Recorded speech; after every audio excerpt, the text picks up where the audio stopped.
Hello दोस्तों, तो बढ़ते हैं इस सीरीज के 13th एपिसोड की तरफ। वीडियो पसंद आए तो वीडियो को लाइक, चैनल को सब्सक्राइब और हो सके तो एक प्यारा सा कमेंट भी जरूर कर देना। एपिसोड की शुरुआत में जियान ने स्क्रिप्ट लिखने में गुचन की हेल्प कर दी थी और अब वो वापस ही जाने वाला होता है। तभी गुचन ने उसे पूछा कि ये तुम्हारे हाथ में क्या है। वो बोला कि ये श्यांताई के लिए गिफ्ट है, चलो अब मैं जा रहा हूँ। जबकि गुचन उसे रखते हुए कहता है कि तुम्हारी तो कोई क्लास भी नहीं, क्यों ना तुम फीमेल लीड कास्ट करने में भी मेरी हेल्प कर दो। इस पर जियान ने जवाब दिया कि तुम्हारे पास फीमेल मेंबर्स है तो सही, उनमें से किसी को सेलेक्ट कर लो। जबकि गुचन उनके बारे में सोच रहा था, कोई भी फीमेल लीड बनने के काबिल नहीं थी। उसने जियान को बताया कि उनमें से किसी के पास भी परफेक्ट लेग्स नहीं और जियान कहने लगा कि तुम फीमेल लीड कास्ट कर रहे हो या फिर परफेक्ट लेग्स। बात तो उसकी लॉजिकल थी, मगर गुचन उसे अपने पास बिठाकर समझाने लगा कि मुझे लगता है हर चीज में कोई न कोई परफेक्शन होती है और फीमेल लीड की परफेक्शन उसकी लेग्स हैं। इस दौरान भी जियान बेचारा बहुत कोशिश कर रहा था इससे अपनी जान छुड़ाकर श्यांदाई के पास जाने का, लेकिन फिलहाल ऐसा पॉसिबल नहीं था। दूसरी तरफ श्यांदाई जब क्लास में इंटर हुई तो वहाँ पर कोई भी लड़की मौजूद नहीं थी, सारे लड़के ही लड़के थे। जिनमें से वो एक से पूछने लगी कि ये सारी लड़कियाँ कहाँ चली गई हैं। उसने बताया कि ड्रामा क्लब में फीमेल लीड के लिए ऑडिशन हो रहा है, जिसमें परफेक्ट लेग्स वाली फीमेल को ही चूज किया जाएगा, तो सब वहाँ चली गई हैं। श्यांदाई अपनी लेग्स को देखकर धीमी आवाज से कहने लगी कि अच्छा, तो इसीलिए ही मुझे किसी ने बताया तक नहीं। उधर ऑडिशन स्टार्ट हो चुका था। जियान ने तो पहले ही लड़की को सेलेक्ट कर लिया क्योंकि वो जान छुड़ाना चाहता है और जल्द से जल्द श्यांदाई के पास जाना चाहता था। पर गुचन ने उसे अपने पास जबरदस्ती टिका कर रखा था और वो हर लड़की को रिजेक्ट कर रहा था सिर्फ और सिर्फ उसकी लेग्स देखकर। आखिरकार तो सभी लड़कियां रिजेक्ट होकर वहाँ से चली गई और बेचारा जियान बहुत ज्यादा थक चुका था। वो बार बार टाइम देखता रहा और गुचन से कहता है कि मुझे श्यांदाई को गिफ्ट देना है, मुझे अब जाना चाहिए। वो बोला कि तुम मुझे बीच में छोड़कर कैसे जा सकते हो, अभी तो एक और ग्रुप आना है लड़कियों का, तो क्या मैं तुम्हारा इंतजार करता रहूंगा। तब तक वहाँ पर लूदाओ पहुँच आई। उसे जब पता चला कि यहाँ पर फीमेल लीड के लिए ऑडिशन हो रहा है तो उसे थोड़ा बहुत शक हो गया था और उसे पूछने लगी कि इसके पीछे कहीं तुम्हारा कोई सीक्रेट एजेंडा तो नहीं। वो तो था ही, मगर गुचन हैरान था कि इसको कैसे पता। इधर लूदा उसे कैप पहनाते हुए कहती है क्योंकि फीमेल लीड के लिए तो तुम ही सबसे ज्यादा बेस्ट हो। गुचन को इस बात पर गुस्सा आ गया और हमेशा की तरह उसे पटकते हुए जमीन पर ले आया। तब तक वहाँ पर लोली पहुँच आई थी जो कि लूदा को सिस्टर कह रही थी और इधर गुचन की नजरें तो उसकी परफेक्ट लेग्स पर थी कि फाइनली वो लड़की मिल ही गई। नेक्स्ट सीन में योयो और रूसोंग को दिखाया गया, जहां वो रूसोंग को डायनासोर का कॉस्ट्यूम पहनाकर उसे बास्केटबॉल की ट्रेनिंग करवा रही थी। असल में ये उसको पनिश करने का एक तरीका था, लेकिन इसी दौरान वो दोनों खेलते हुए काफी ज्यादा एंजॉय कर रहे थे और ऐसा बिल्कुल भी नहीं लगता कि उसने रूसोंग को पनिशमेंट दी है। दूसरी तरफ रूसोंग के दोस्त भी चोरी छुपे इनको देख रहे थे और वो आपस में ही बात करते हुए कहने लगे कि ये तो रूसोंग ही है जो इस लड़की को बर्दाश्त कर रहा है, वरना मैं तो कभी भी ना कर पाता। लेकिन इन दोनों को देखकर ऐसा क्यों लग रहा है कि रूसोंग एंजॉय कर रहा है बजाय ह्यूमिलिएट होने के। नेक्स्ट सीन में श्यांदाई को दिखाया गया जो टाइम देखकर खुश हो रही थी कि पिछले 5 मिनट में एक बार भी मैंने जियान के बारे में नहीं सोचा, क्या मुझे उस ऑडिशन में देखने के लिए जाना चाहिए। लेकिन नहीं हो सकता है वहाँ मटेरियल गैदर करने के लिए जियान भी आया हो। तभी उसकी शैडो उसके सामने आती है और कहने लगी कि पिछले 1 मिनट में तुम 2 बार उसका नाम ले चुकी हो। श्यांदाई ने भी उसे प्रॉमिस किया कि अच्छा ठीक है, अब मैं उसको बिल्कुल भी याद नहीं करूंगी। तभी वहाँ पर प्रोफेसर भी आ चुका था। उन्होंने जब देखा कि क्लास में कोई भी नहीं है तो श्यांदाई से पूछा कि सब कहाँ गए। वो बोली कि सब ऑडिशन देने के लिए गए हैं। प्रोफेसर को गुस्सा आ गया कि क्या ऑडिशन नॉलेज से ज्यादा जरूरी है, चलो जाओ और उन सबको बुला कर लाओ। श्यांदाई बोली कि प्रोफेसर मैं नहीं जाना चाहती। और वो बोले कि क्या मतलब, तुम ये कहना चाहती हो कि मैं उन सबको बुलाने के लिए जाऊँ। अब तो ना चाहते हुए भी श्यांदाई को जाना पड़ा। नेक्स्ट सीन में लूदा और लोली को गुचन से इंट्रोड्यूस करवा रही थी कि ये मेरी कजन है और कुछ दिनों के लिए अपने डैड के साथ हमारी सिटी में घूमने के लिए आई है। जबकि गुचन की नजरें तो अभी भी उसकी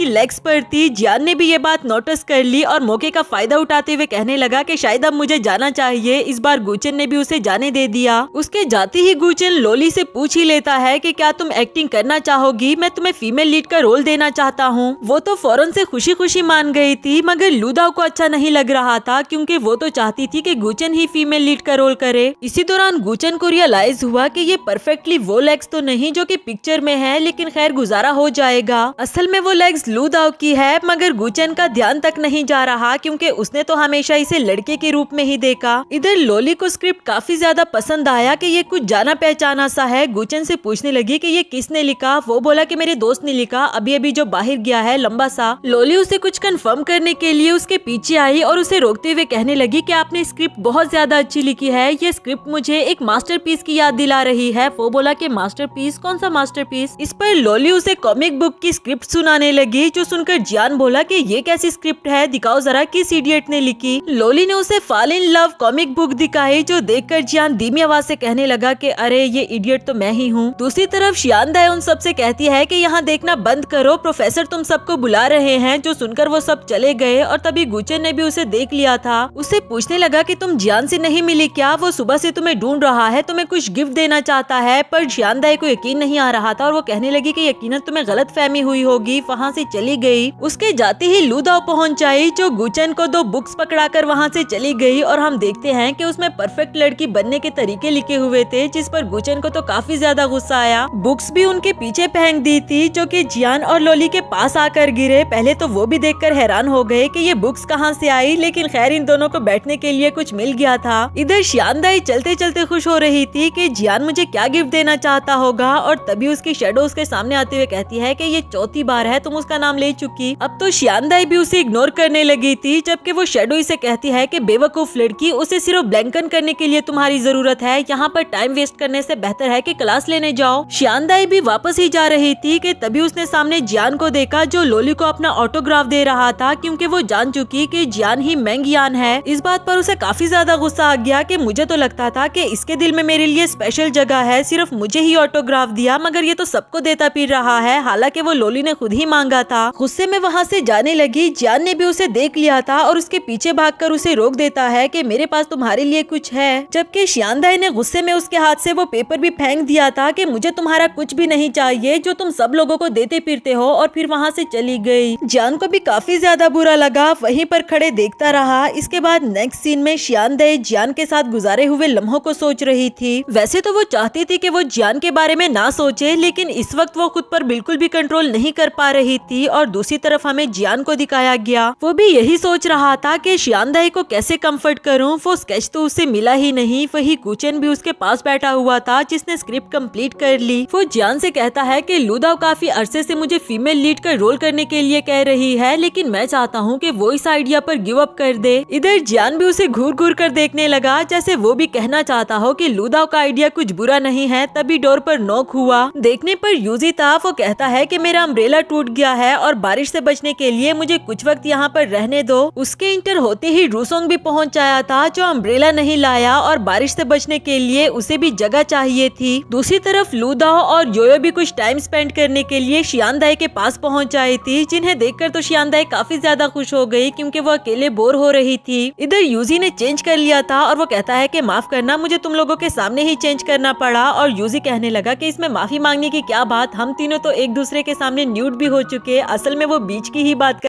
रहा था। जियान और गुचेन तो स्पीचलेस हो गए थे। खैर जियान बोला कि मैं तुम लोगों के लिए डिनर बना देता हूँ। उधर शियांदाए भी अपनी दोस्तों के साथ डिनर कर रही होती है। लू दाओ योयो से पूछने लगी कि तुम्हारा वो लिटिल फॉलोवर नहीं आया तुम्हारे साथ क्या, जिस पर वो बोली कि वो कह रहा था कि वो कोई पार्ट टाइम जॉब कर रहा है, पता नहीं क्या जॉब कर रहा होगा। रूसोंग को सोचते हुए बताने लगी कि उसे तो लोगों के साथ अच्छे से कम्युनिकेट करना भी नहीं आता और ना ही किसी को नो कह सकता है, कोई उसे बुली ही ना कर रहा हो। लू दाओ बोली कि अगर तुम्हें उसकी इतनी ही फिक्र है तो उसे मैसेज करके पूछ लो ना कि वो क्या जॉब करता है, और योयो ने भी मैसेज कर दिया था। इधर जियान ने रूसोंग को उन दोनों से इंट्रोड्यूस करवाया कि ये मेरा नया असिस्टेंट है, जिस पर यूजी उसे पूछने लगा कि तुम बास्केटबॉल में काफी अच्छे हो, तो तुम्हें कॉमिक के लिए स्केचिंग करने की क्या जरूरत पड़ गई। रूसोंग बोला कि अगर यही सवाल मैं आपसे पूछूं कि आप इतने हैंडसम हो तो आपको स्केचिंग करने की क्या जरूरत पड़ गई। जियान इन दोनों का मुंह देख रहा था कि मुझे ऐसा क्यों लग रहा है कि स्केचिंग करने में तुम दोनों को एम्बैरेसमेंट फील हो रही है। तभी रूसोंग को योयो का मैसेज आया आया और यूजी गुचन से वही सवाल करता है कि आप किसी को क्यों नहीं बताना चाहते कि आप कॉमिक के लिए स्केचिंग कर रहे हो। वो बोला कि अगर लूदाओ को पता चला तो। साथ ही हमें इमेजिनरी सीन दिखाया जाता है कि लूदा वहाँ पर स्केचिंग करने के लिए आ गई थी और उसके पीछे बहुत सारी लड़कियां पहुंच आई। बस यही वजह है कि वो जियान के घर में ट्रबल क्रिएट नहीं करना चाहता। रूसोंग भी समझ गया था कि उसे योयो को नहीं बताना, तो वो कह देता है कि मैं एक शेमफुल जॉब कर रहा हूँ। योयो ने तो जैसे ही उसका मैसेज पढ़ा तो फौरन से पुलिस को कॉल करना चाह रही थी, पर श्यानदाई ने उसे रोक लिया था कि ऐसा कुछ नहीं है। उसे याद आया कि गुचन और रूसोंग ने मना किया था इन दोनों को बताने के लिए, मगर वो फिर भी कह देती है कि जो जॉब रूसोंग कर रहा है वही जॉब गुचन भी कर रहा है। इवन के यूजी जिससे सोशल फोबिया है वो भी ये जॉब कर रहा है और जियान ने ही इन सबको इस जॉब से इंट्रोड्यूस करवाया। वो दोनों पूछ रही थी कि आखिर ये ऐसी क्या जॉब है, जिस पर श्यानदाई ने बताया कि असल में वो लोग लड़कियों को लव का एक्सपीरियंस करवाते हैं। जो सुनते साथ ही वो दोनों उठ खड़ी हुई। पुलिस को कॉल करने के लिए श्यानदाई ने उन दोनों को फिर से रोक लिया था कि ऐसा कुछ भी नहीं है, ये लीगल जॉब है, क्योंकि मैं भी ये जॉब कर चुकी हूँ। अब जाकर उन दोनों को सुकून आया कि अच्छा फिर ठीक है। लेकिन योयो बोली कि मुझे जियान को एक मैसेज कर देना चाहिए और फौरन से उसे मैसेज करने लगी। नेक्स्ट सीन में गुचन जियान को कंफर्ट कर रहा था कि स्केचिंग करने में लड़कों को शेमफुल फील हो सकता है, लेकिन लड़कियों को बहुत पसंद होता है। तभी जियान ने योयो का मैसेज पढ़ा कि अगर रूसोंग बताते हुए शर्मा रहा है तो यकीनन ये कोई शेमफुल जॉब ही होगी, जिस पर वो कहने लगा कि लड़कियों को भी ये शेमफुल ही लगता है। खैर यूजी वहाँ से जाने की बात कर रहा था क्योंकि अब बारिश रुक चुकी, पर जियान उन सबको आज की रात यहीं पर रुकने के लिए कहता है। वो सब भी मान गए थे और वहाँ पर अपना बिस्तर लगाने लगे, जबकि गुचन ने देखा कि वो सबको रुकने के लिए इसलिए कह रहा है क्योंकि वो कॉमिक के लिए कुछ मटेरियल गैदर करना चाहता था। खैर इसके बाद सब मस्ती मजाक में गुम हो गए। इधर लड़के भी मौज मस्ती कर रहे थे, जबकि दूसरी तरफ लड़कियों का भी कुछ यही हाल था। कभी पंजे लड़ा रही थी, कभी एक दूसरे के एब्स देखती है और कभी तो वो हंसी से ही पागल हुई जा रही थी। नेक्स्ट सीन में जियान उन सभी लड़कों को जगाए रखना चाह रहा था क्योंकि वो एक ब्रोकन गर्ल को कंफर्ट करने के तरीके ढूंढना चाह रहा था और उन सबको नींद आ रही होती है।